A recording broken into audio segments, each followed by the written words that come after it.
आपके राजस्थान की ही भूमि में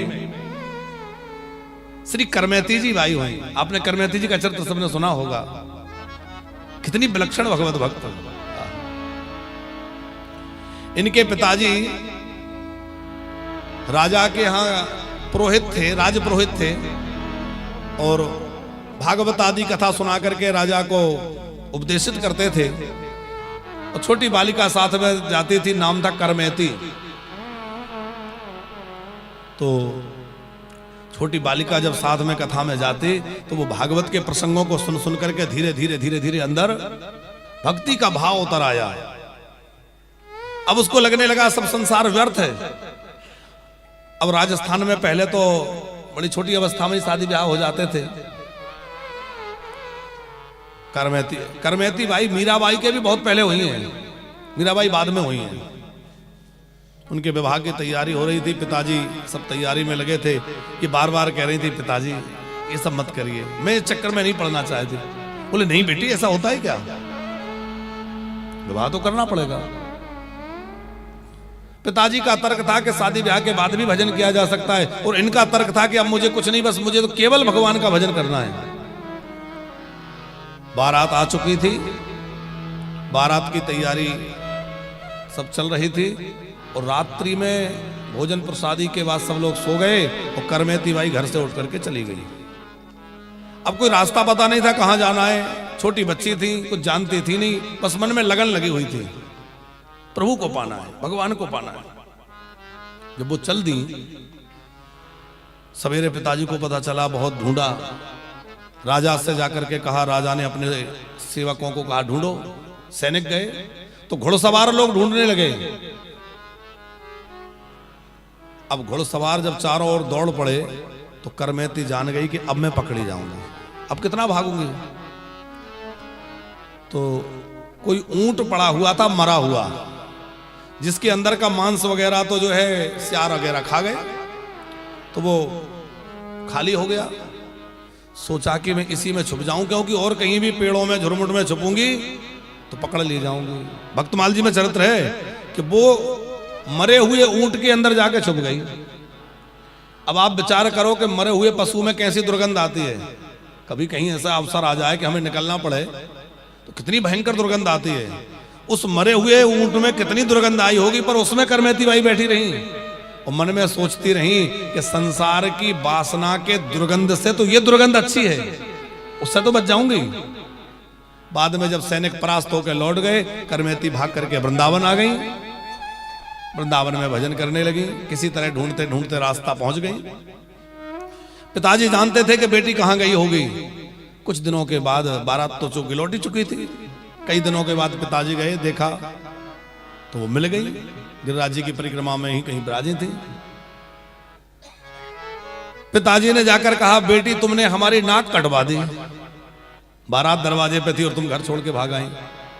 तो रोते हुए करमेती ने कहा, पिताजी आप कथा में कहते थे कि भक्ति नाक है, तो मैंने भक्ति करके आपकी नाक बढ़ाई है कि कटाई है? भक्ति ही यदि नाक है तो भक्ति करके मैंने आपकी नाक बढ़ाई है कि कटवाई है? इतना सुनते ही पिताजी चरणों में गिर गए। बेटी सच्ची बात तो यह है कि तूने मेरी नाक बढ़ा दी है और मेरा नाम अमर कर दिया है। तेरी जैसी बेटी पाकर मैं धन्य हो गया हूं। देखो, भगवान को प्राप्त करने के लिए दिव्य जिज्ञासा चाहिए। पानी की प्यास,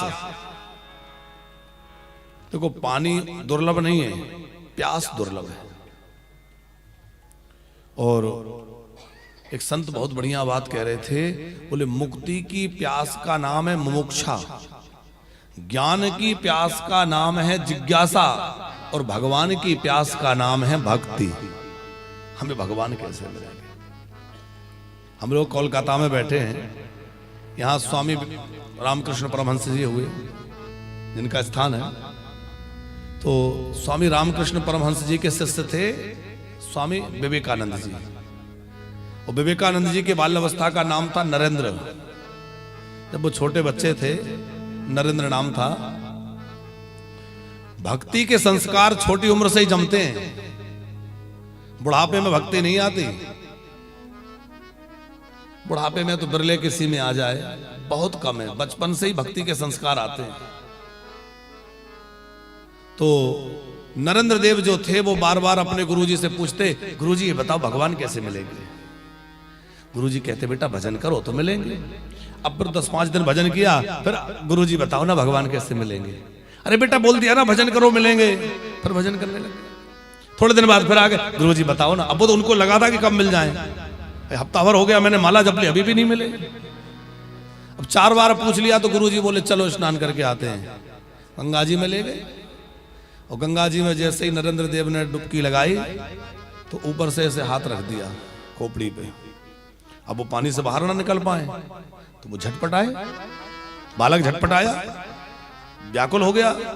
थोड़ी देर बाद हाथ हटाया, अरे गुरुजी आज तो क्या लीला थी, मैं तो समझ ही नहीं पाया, ये क्या हो रहा। बेटा बाहर आओ। बाहर बुलाया। थोड़ा जब बालक ठीक हो गए तो नरेंद्र देव से गुरुजी ने पूछा, अच्छा ये बताओ पानी से निकलने के लिए कैसे झटपटा रहे थे। बड़ी व्याकुलता हो रही थी, लग रहा था एक क्षण भी नहीं निकले तो प्राण निकल जाएंगे। बोले बेटा जैसे पानी से बाहर आने के लिए झटपटा रहे थे, ऐसे जिस दिन भगवान को प्राप्त करने झटपटाओगे तब भगवान मिलेंगे। ये तुम्हारे प्रश्न का उत्तर था कि भगवान को प्राप्त करने के लिए कितनी व्याकुलता चाहिए, कितनी तड़प चाहिए। जैसे तुम पानी से बाहर आने के लिए तड़प रहे थे, ऐसे ही भगवान के लिए तड़पने लगोगे, उस दिन भगवान तुम्हें मिलेंगे। भगवान ऐसे ही थोड़ी मिल जाएंगे। रहीम जी कहते हैं कि यह घर प्रेम का खाला का घर नाही, और शीस उतारे भोई धरे सो बैठे या माई। यह जो प्रेम का मार्ग है ये कठिन है, भक्ति का मार्ग। प्रेम का मतलब भक्ति का मार्ग। उन मनमोहन को हृदय में बसा करके, उनको ही अपने नेत्रों में बसा कर सदा उन्हीं का स्मरण करें कि मनमोहन तुम्हें रिझाऊं तो है नित लाड़ लड़ाऊं बसा के तुझे नैनन में, बसा के तुझे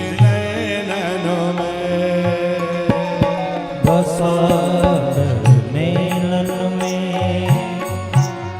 बिठा के तुझे नैनन में, बसा के तुझे नैनन में, बिठा के तुझे नैनन में, बसा नैनन में, बिठा के तुझे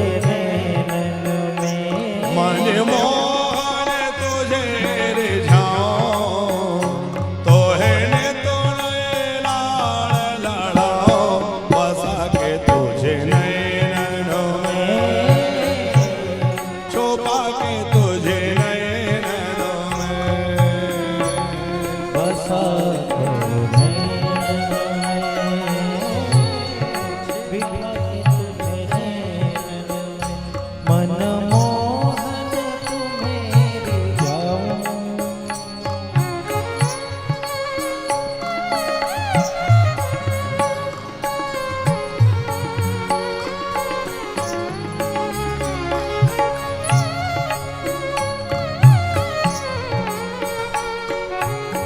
सब बोले राधा रमण लाल की जय हो।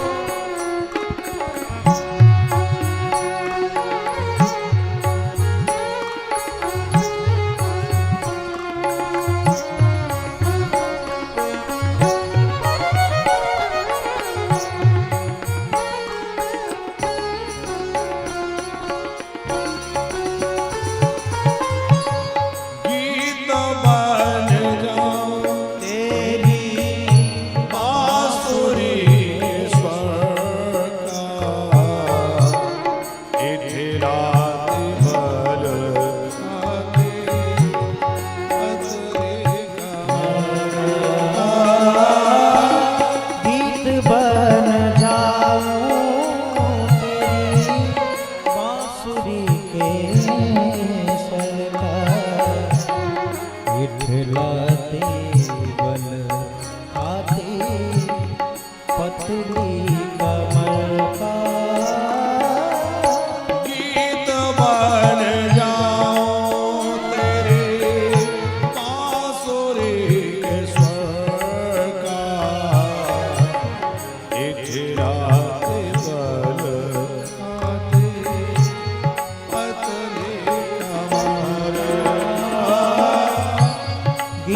बन जाऊं तेरी बांसुरी के स्वर पर।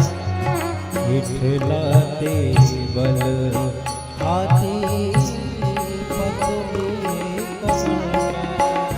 पीड़ा